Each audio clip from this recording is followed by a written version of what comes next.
You happy? Happy as can be. All right, we'll keep that bit in. Michael Gold, welcome to the studio. Welcome to the podcast. Welcome to Liverpool. Thanks for having me. It's all right. Looking forward to this. So you got a brilliant surname. Like it is Michael Gold. Sounds like some sort of I don't know. Yeah, made easy choosing a freelance name, Gold Project Management. Yeah. Painting my office half gold. Yeah, So going for gold. Yeah. Gold standard. Anyway, so this is ripped off your LinkedIn. We'll be able to see if you agree with it or not, depending on how long ago you wrote it. But as a fractional PM and strategic operations lead, you help creative agencies and e-learning businesses untangle bottlenecks, streamline operations, and deliver high-stakes projects without the overhead of a full-time hire. You specialize in making things work, fixing inefficiencies that slow teams down, structuring operations to support scale, leading transformation projects that actually stick. Through LinkedIn, you also share insights into project management, remote work, and fractional leadership, helping others rethink traditional ways of working. Sounds quite a mouthful when you say it like that. I might need to rethink how I phrase it. No, I mean, good. I know that's various different parts of it, but yeah, the whole point, I guess, is trying to be clear and concise, and that does sound like quite a mouthful. But a lot of it, I guess, is true. Talk about niching. I talk about quite a lot the fact that before I became like fractional or like freelance, I worked in e-learning agencies, and I was sick of that. And I always thought I needed to find a way to branch out, maybe more tech and stuff. So you wrote this on LinkedIn. I think it must have piqued my interest. I don't think it was that long ago, but if business transformation worked the way companies think it does, every big organization would be running like a dream. Buy the right software, roll out a process, bring in a consultant to map out the change. And yet most transformation projects fail, not because the idea was bad, not because the tool didn't work, but because no one thought about how people actually behave. The system is as good as the people using it. The process only works if it makes sense to the people following it. The change only sticks if it actually makes their jobs easier. Transformation isn't something you launch, it's something you get people to believe in. Ignore that and no amount of investment will fix it.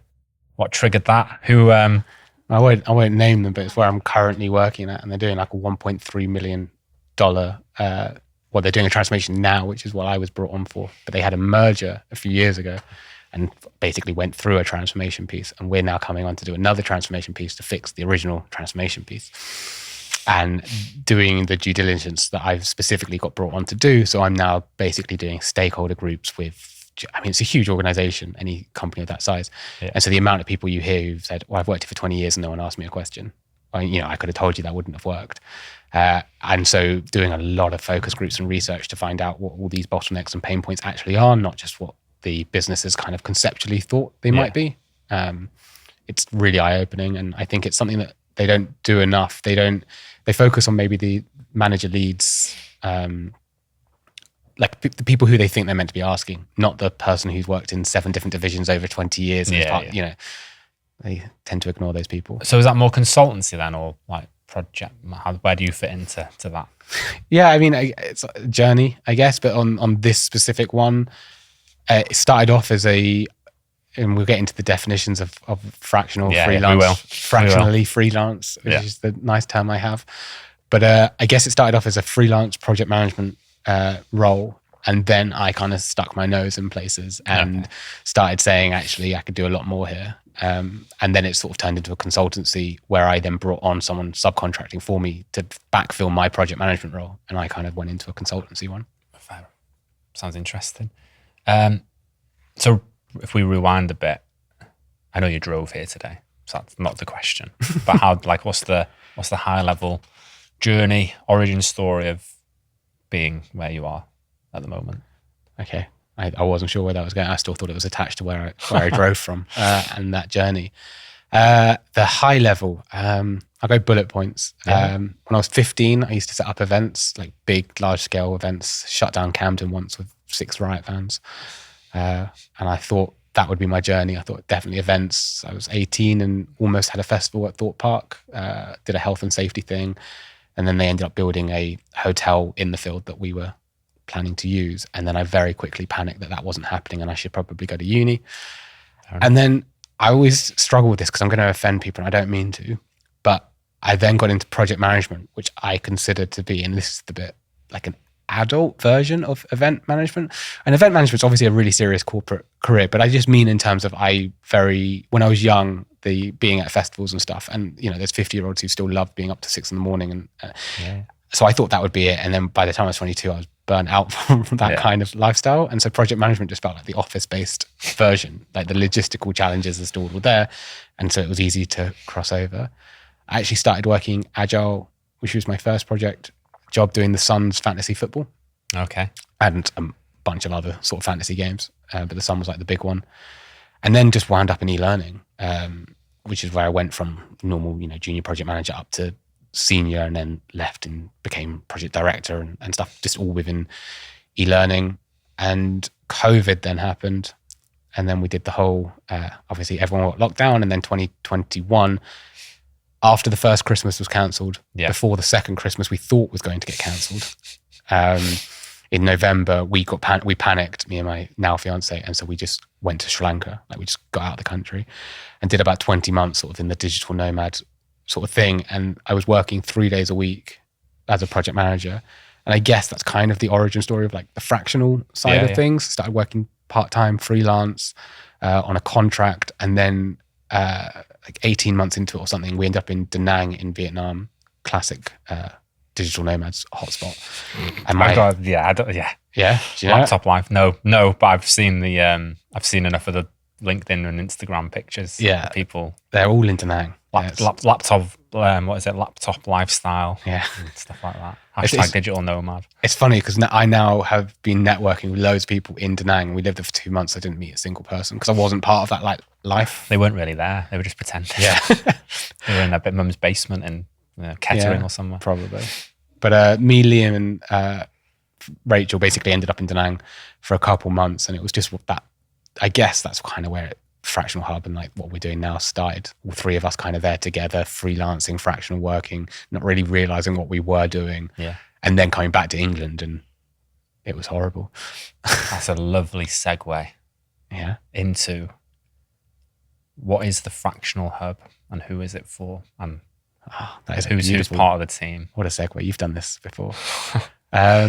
The Fractional Hub is, well, I guess so fractional working as a whole is sort of a relatively new term. It's been pretty big in the US for 5 years. And then there's Liam found this, Google trending chart thing of just search words. And who's Liam? Liam's one of the co-founders of the Fractional Hub, with Rachel, my partner, also being, so it's the three of us. They're not as vocal as you. That's the reason I asked. Why. I'm the face of it, I suppose. Obviously. That's what they say. And I'm the one working like fractionally and being like this big advocate of it. Liam's just started his journey. Like, he just went freelance / fractional. He's just got his first retainer contract, we think, literally a month ago. But he worked in e-learning and stuff. So when we built this course of the Fractional Hub, he basically wrote it. Rachel branded it, but she's worked freelance way longer than me. Maybe not fractional, but freelance. Yeah. But yeah, so then what was I saying? We were just saying what is it? Who's it for? Yeah. So I guess, so I was defining what fractional just as a whole was first, because if you look at like the beginning of 2024 in the UK search terms, you basically see the word fractional never appear. And then suddenly at the beginning of 2024, this huge spike. Yeah.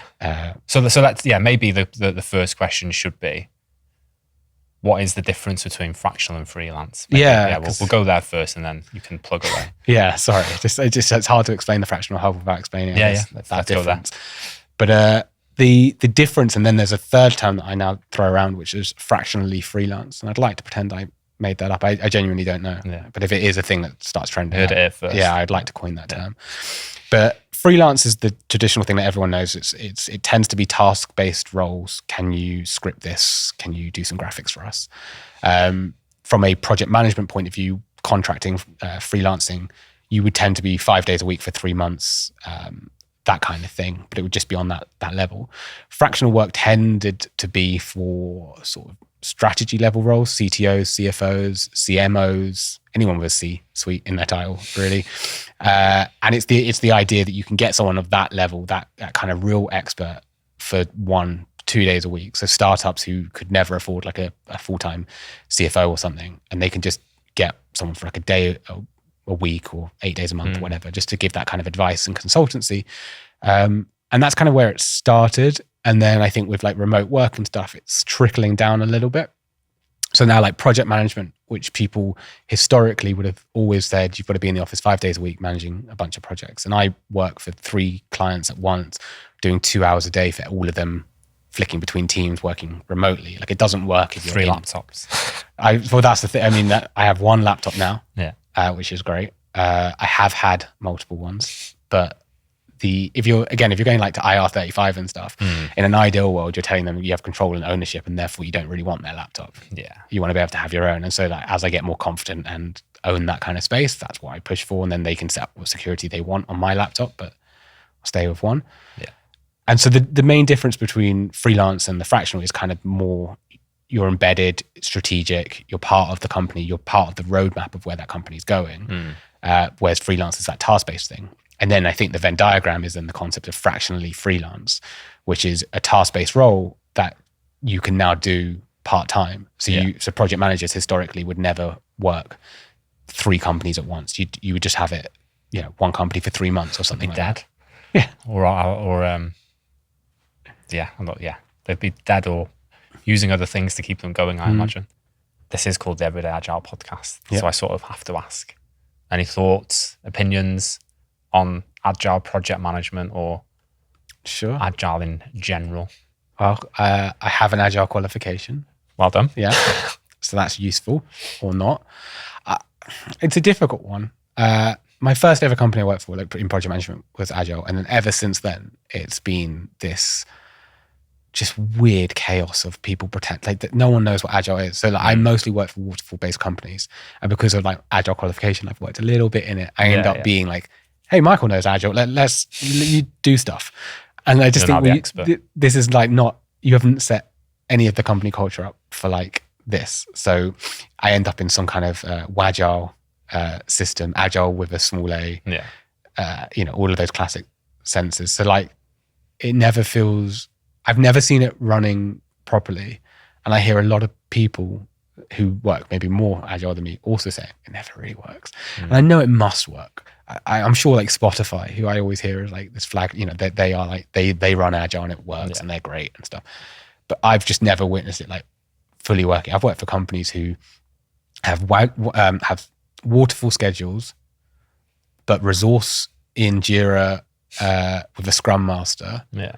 And they're these sprints, but I have no control over the resources, or I should say people. I heard your last podcast. People. Or yeah, just it to me, it seems to be like hey, we've got a client who doesn't want to follow process, so let's do agile. Yeah. That's how it gets used and I have to be the person who pushes back. Or we do like a stand up and go, hey, we're doing a stand up, pat ourselves on the back and go, agile. Fair enough. Yeah. Yeah. I'm sure other people are making it work. Yeah, I think they are. Well, I think we try to make it work. It just depends on, just every organization is different, isn't it? I just think, at least in my industry, people aren't prepared to. I mean, the whole point of agile is like, in a sense that you get like an MVP and you're happy with that, and then you potentially iterate and go beyond. Every client I've ever worked with, their MVP is the end product. Well, I suppose if you're coming from like an e-learning background, so it's like, you can't. One could argue. I'm saying one in case people come out after me. One could argue you can't deliver the first module of a health and safety course. To hundreds of clients, because the client wants the whole health and safety course delivered to them in a nice.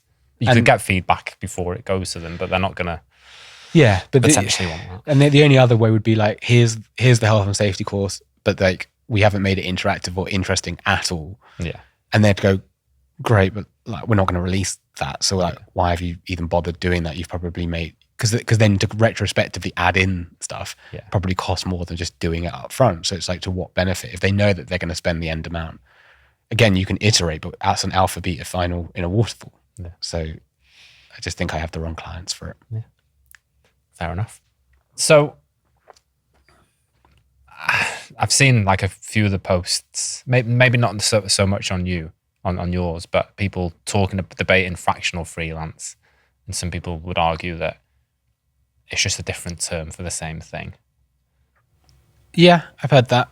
Is that, like, from what you've just said, I don't think that's the case, but how do you sort of... It comes up a lot, and I think it's different industries as well. Like, so Rachel's an illustrator. I think she's freelance for 10 years, and she's like, well, I never have one client. Like, I've never had just one client. So I'm always working for multiple clients. Does that mean I've been working fractionally? And like I said, there's a potential argument that was fractional freelance, but she works so independently from the company that it's much more like she's just getting specific contracts. She's never embedded in, she doesn't really speak to the rest of the company. You know, they come and say, can you just do this illustration? But there's, you know, potentially if that was an ongoing arrangement for a long time, which they don't tend to be because they tend to be very, very specific, you could argue it's fractionally freelance, but it's definitely not from a strategic level. And people watching this will be interested, and I'm nosy. Do you have to then sell it to companies directly, or are recruiters now getting on board with this new way of working? You mentioned IR35, which is a massive pain in the arse. Like, how do you see the industry going? Is it becoming more, not popular, but are people understanding it more now, and different contracts mean different things, or is there still a bit of work to go? I think there's a lot of work to go, but it's interesting. So, like, on the Fractional Hub yesterday, someone posted, and it was the first time I'd seen it as well. They put a job advert for a fractional PM. Okay. It's the first time I've actually seen it written down, because most of my advice is it's not. And it's going to be interesting how it evolves. I quite like that it's not advertised, because it then is all in the hidden job market and how you network, and you get to be the person who introduces it to clients, which I love. I love being the person who gets to go in and go, you might traditionally think this, but why not this? Because you've pretty much secure your own role. Yeah. Because once they go, oh yeah, fractional sounds great, they're probably going to go to the bloke who told them about fractional and not even question it. They'll just be like, oh, I don't even know how to find a fractional, so why don't I hire you? Yeah. But even like yesterday, I was getting in a LinkedIn conversation with someone literally about this, because she says she's worked fractionally for like 5 years, strategic level, and now people, not necessarily like me, she wasn't really having a go, but having a look at the Fractional Hub, and was saying that what we're doing is basically telling everyone that they can go fractional. And I think that's where that fractionally freelance versus fractional terminology comes in. So she's looking at it going, well, you're not on a strategic level. Like, it doesn't make sense for you to be going into that route. You're diluting it. People are then devaluing her role, because they're saying, well, why are you £1,000 a day when I can get this bloke for 400 a day or something? Yeah. And she's having that whole debate now that's muddying her sales pitch, because she's meant to be a high level consultant. And now they've got a bunch of people saying, I'm also fractional and I'll do it half the price. And those people are probably not qualified to deliver that same consultancy. So there's terminology. Like I said, I think it needs to be that, and I don't know how you differentiate in a job advert, but fractional and fractionally freelance are two distinct, different things. Interesting. So people are definitely still working it out. But if I'm an organization and I need a fractional CTO, this might be a bit of an unfair question, but push back if you want. I want a fractional CTO, but they're telling me they can only be 2 days a week. How can they be accountable as a CTO in my business that way? Well, I guess it depends on like what level you're at or what your requirement is. True. Because again, and people work different ways, so everyone will have a different opinion. My whole thing very much is about working X, so that's 15 hours, that's 3 hours a day. I don't understand how it's going to, and I think people do work like this, and it's just not how my job role works. But they'll go into like an office on a Monday and a Wednesday, and they'll do that the whole day. And I think that's quite a struggle, because they'll go in, do these maximized days, and then there'll just be like these blind spots, Tuesday, Thursday, Friday, and something might come up and it's just like, well, I'll deal with that on Monday. And I struggle with that, but people do manage to do it. I think different roles work differently. I worked with an HR rep who came in on a Thursday for our company and must have every other day must have done a different company. And it's just a time where she would time box it and you'd have meetings with her if you had any HR queries and stuff. But I prefer the model where you're working remotely, because it only works remotely. And you do 3 hours a day, you don't really time box, you're just simultaneously available. My calendar kind of two-way syncs between all of them. I think the question is, are we sure that people, CTOs working 5 days a week, are working like their ass off 5 days a week? I think that's something worth questioning. And actually, if they have capacity to bring the time down, and then you've also got the alternative of companies like startups who literally can't afford a CTO. So what are we telling them? well, a 2-day a week one might not be perfect coverage, so just don't hire one. Yeah. Like this is allowing them to at least hire someone. But I think across those days, you can probably find out that you can be a lot more efficient than you think. Rise of AI, everyone's like sort of, scared of it, ignoring it, whatever. But like people are more efficient than they were a year ago or 2 years ago. Yeah. And so are we actually needing to reflect on those roles and actually Yeah, question that? I suppose I was thinking more, not less about the efficiency and time management, more about, bringing someone in. Like maybe it's a bit unfair to pick on the CTO role or head of anywhere. CFO is interesting, actually. Maybe it's me, how can they be accountable and in charge of the finances of an organization when they're not, like, who do they then report to? How do they show their worth if it all goes to shit financially and my CFO's going, nah, mate, I've done my 3 hours today. But you're the CF, you're selling me, you are the CFO. So if there's a problem, I want the CFO to come and tell me what's going on. And I guess the thing is, I've made it quite, I don't know, layman terms of how people operate. Yeah. A lot of people will offer just sort of value propositions, and therefore the days might not even come into it. They might just say, I'll be your CFO for 10 grand a month. Yeah. And then there will be flexible. There'll be months where they do 4 days, and there'll be other months they do 15. And then they just kind of know that on the balance of what I think the scope of work is, I'm going to deliver. And I think people on a fractional contract are much more motivated to deliver. That's a fair point. Yeah, that's a good shout. Every week, any contract I do, and this isn't a given, I don't know what other people do, but I know I send a weekly report to every single, not managed client, I always get that word confused, but client on a weekly basis, pretty much going, this is what I did. Yeah. I'm keeping myself accountable because I obviously want the contract to continue. So I kind of keep myself accountable because I need to do a good job, because I need it to extend.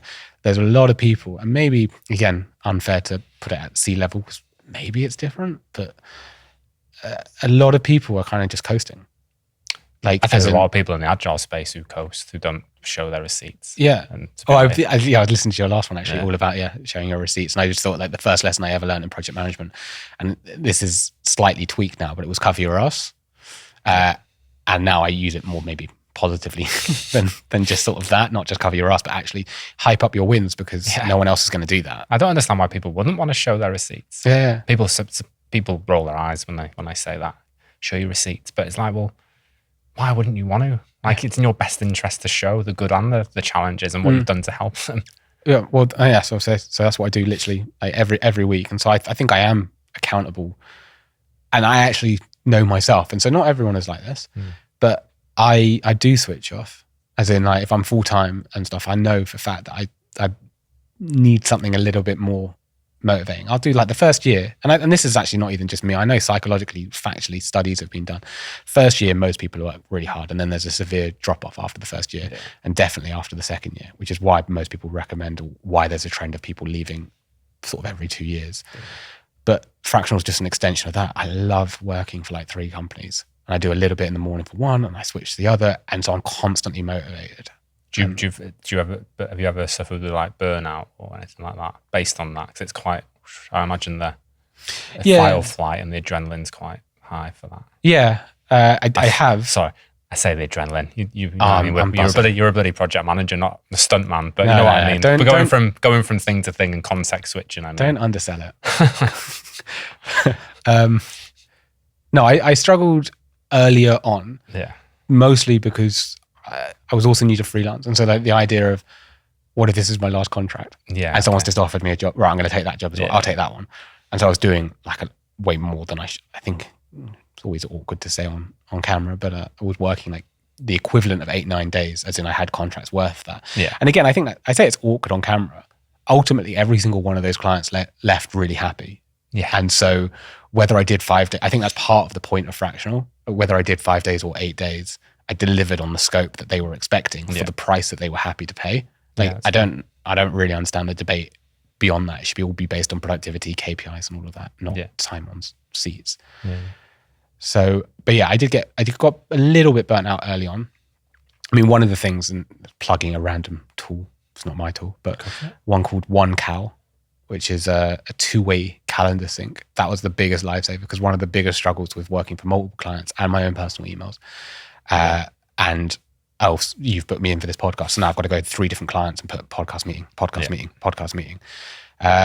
Whereas this now maps them all like automatically. Like open banking, but for your calendar, really. Yeah, and so it will mark out, and it tells you which one. So if client A books a meeting, it will say in client B, you've got a private meeting with client A. Okay. That's and you get all the details of it, but the people in that organization can't see the details.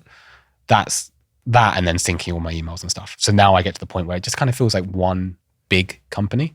It's like one calendar, one email system. Yeah. Most of them, I'm now using Slack on one, but I had a nice rhythm where they were all using Teams. And so even if you're in one team instance, you get notifications from the others. And cool. So you just like flick back and forth. And so it was just like kind of working for one big company. And so once I got that kind of rhythm, it was a bit easier.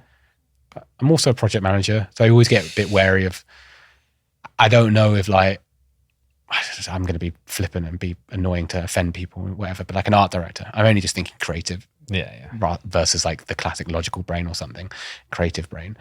They might find it harder. I don't know if they find freelancing just as a whole. I know like my fiance Rachel, so she's an illustrator and she's been freelance, but her number one but like she can't do that part is the business side of it.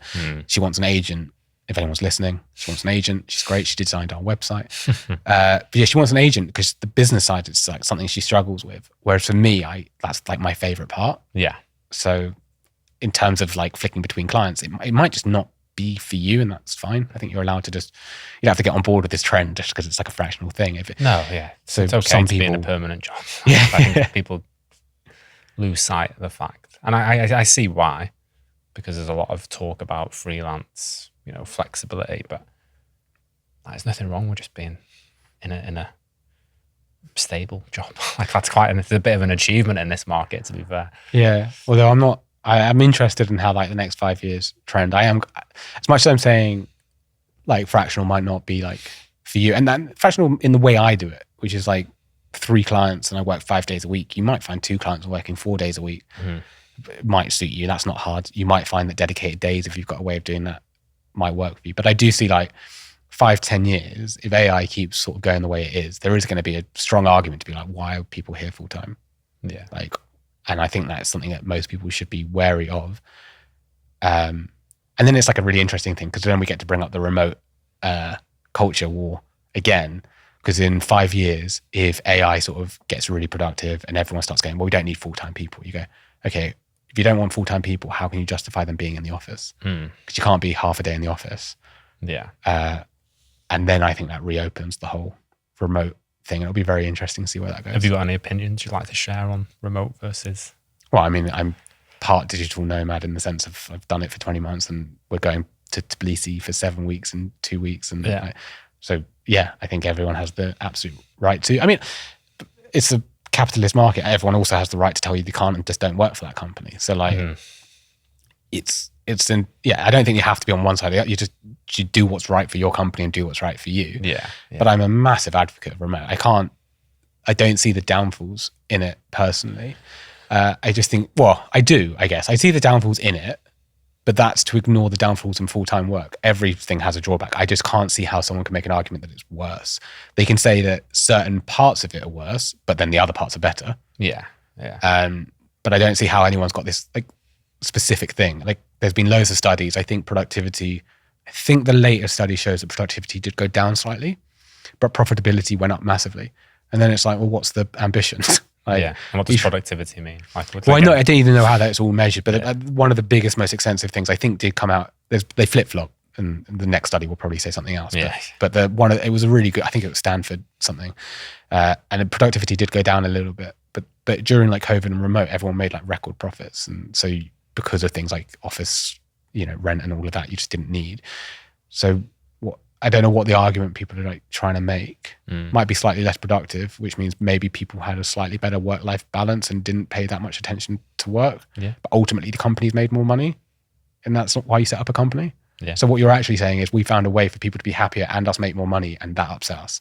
Yeah. It's difficult when I like everything. It's not binary. I think people struggle when I struggled when I read companies have got backtracked on it Mm. and they've gone, we're going fully remote. Oh no, now you've got to come back. Mm. Amazon, big ones. Yeah, nationwide as well. But I agree in terms of if that's the culture a company wants and they've always been upfront about it. What I don't like is when people then berate those companies for wanting that when they've never said anything otherwise. They've always been, we want people in the office Tuesday and Thursday because that's what we want. It's like, well, at least they're honest about it. You can't really, you might not like it. Well, don't fucking work for them then. Yeah. Like, don't apply for the job. Yeah, I agree with that. It's up to the founder or the CEO. If that's what they've always done, Mm-hmm. then that's up to them. Well, yeah, I mean, that's part of the reason of starting your own company is the right to be able to do it how you want to do it. Yeah. So for them, people to berate them over their choices. So I would never advocate in that kind of space. I just think there needs to be more. Well, there's loads of discussion. I was going to say more discussion. It doesn't mean more discussion, but I just think people have to be open to that kind of discussion. I speak to a few people in like HR, like remote specialist companies, and so much of like when people say remote doesn't work or whatever, what they really mean is they had like an in-office setup and then just sent everyone home.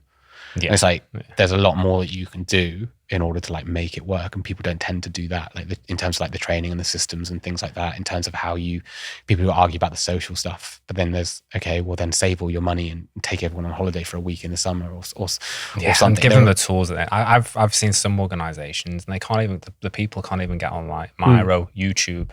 They let you block that's not going to work if you want the remote first thing. Anyway, yeah, we're 5 years in and we'll probably be 10 years in and this debate will still be raging on. Yeah. Fractional Hub.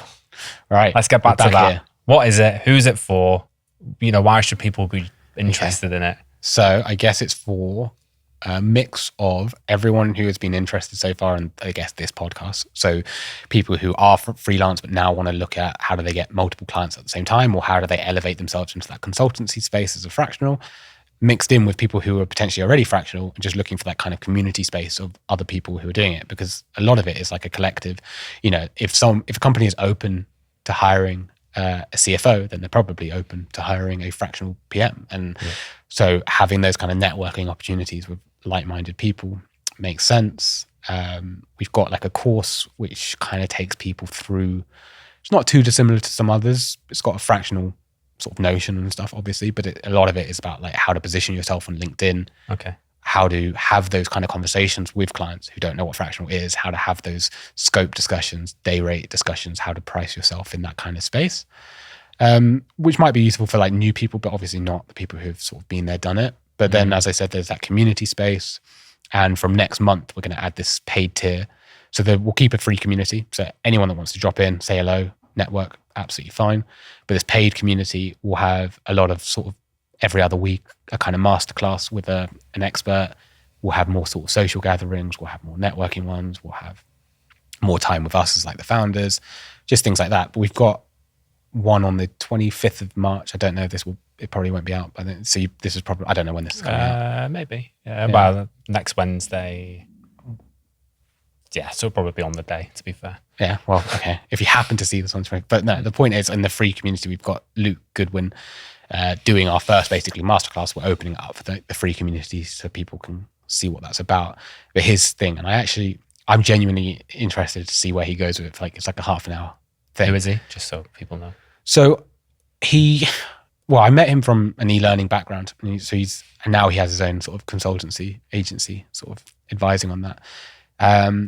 But he's got this thing, which is this masterclass he's going to do, and it's how to turn job adverts, full-time job adverts, into freelance or fractional work. Oh, okay. And it's I don't know what the rest of the. I'm excited to hear like the rest of where that goes. But even just from a tagline, it's something I'd never considered. Yeah. Like if someone's advertising for a full-time project manager, we'll go message that company and say why. Yeah. Why are you hiring full-time? Have you heard of fractional? You sure you don't want to hire fractional? I can save you money.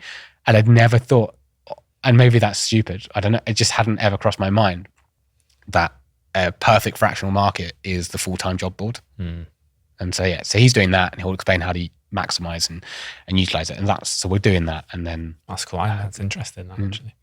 Feel free to join. Yeah. What's the sort of if you've thought that far ahead? You said I know you're going away. Is it just to continue building this, the fractional hub? Is it, is it more, is it going to be more tiers? What's the vision for it, I suppose, is the basic question.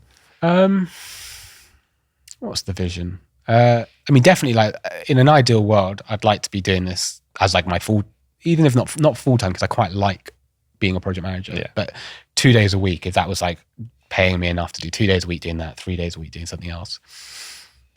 And I want it to be, like a really thriving community. I look at, there are other competitors, I won't name them, but people like in America who've been going longer. And to be honest, the one I'm thinking of is HR specific rather than fractional. But they've got like 1,200 members and they do like these big events like once a year. I'd love to do that. Get everyone together all across the world, do like a summit. But yeah, having something like 1,000 members actively participating in the events, doing like Friday socials, drop-ins, co-working spaces, and people actually attending, and it being like this just amazing supportive community. That's like step one. There's a bunch of other things. Like we'd like, as we were talking about earlier, like, sponsorship, which would allow us to grow in certain different directions. Yeah. And we've got this course, which obviously is one course, and we've got lots of ideas of how that might develop. But one of the ideas I've had is our course is a generic, this is how you become a fractional. And I'd love to get some other sort of professions on board. So I spoke to a CFO about it actually. And you kind of do, here's our course, and then take the CFO like module. Oh yeah. And then take the CTO module. So then we craft all these like 10 different versions. So you can find like your specific one. So you maybe take the foundation if you need to, as if you're already fractional, you might not need to, but you take potentially the fractional foundation and then like take the advanced, like specific career choice of yours as like a top up, which I think would be really cool. Is there anything what have you learned along the way? Any learnings, anything you've gone, we've messed that up? We messed everything up. Our whole strategy is like pivoted and changed. The original ambition was that we were just going to make a course. Yeah. And then I was really convinced, we should probably just add like a community as like this tag on. And then we like launched and spoke to people, and it was very clear how the community was what people wanted. And some people want the course, which is fine. And hopefully more and more people will want the course, because I think it's a great course. But I'll put it in the in the notes. Yeah, tell everyone must take the course. But that was like a big, just the whole strategy of that. And we've learned a crazy amount. The first couple of weeks, like, you talk about burnout. I mean, that was intense. Email marketing, SEO as a whole. And it doesn't matter how long you set up. We're like 3 months in advance. It felt like that 3 months, because you hadn't launched and you weren't live, it's almost like irrelevant. I don't know. It was like the 3 days before launch, you suddenly realized there was a million things you hadn't done. Yeah. And then you launch and you go, God, now there's even more things. Yeah. So yeah, learning every day pretty much, but it's been quite fun, I think. Was there anything you've changed your mind about recently that you never thought you would? You can keep it PM specific if you want, or I could say that I'm finally happy for Ange Postecoglou to be fired. Okay. I didn't think Tottenham fan. Yeah, didn't think that would change. I'm on Ange out. Yeah. Yeah. So that's my number one thing at the moment. But bringing it back to project management, is there anything? Like I don't think anything like specifically recently, but like when I went freelance, I never even heard of like fractional, and so I'd simultaneously never considered fractional, and at the same time having discovered fractional felt like it was tailor made for me. So I've massively changed my opinion on how things can be run over the last year and a half. Any final thoughts, mentions, plugs? Look down which screen should... God, very, very personal. I don't know. I guess the fractionalhub.com, because I don't think I actually said the full name. Liam Tanner is our writer. Rachel Horner is our brand and illustrator. I'm Michael Gold. Yeah. Are you happy for people to reach out by... I'd love them to. Yeah, on LinkedIn, is it? On LinkedIn, I think it's Michael Gold 100. Yeah, it'll be in the You can find me. Let's have a chat. It's great. Cool. Thanks, mate.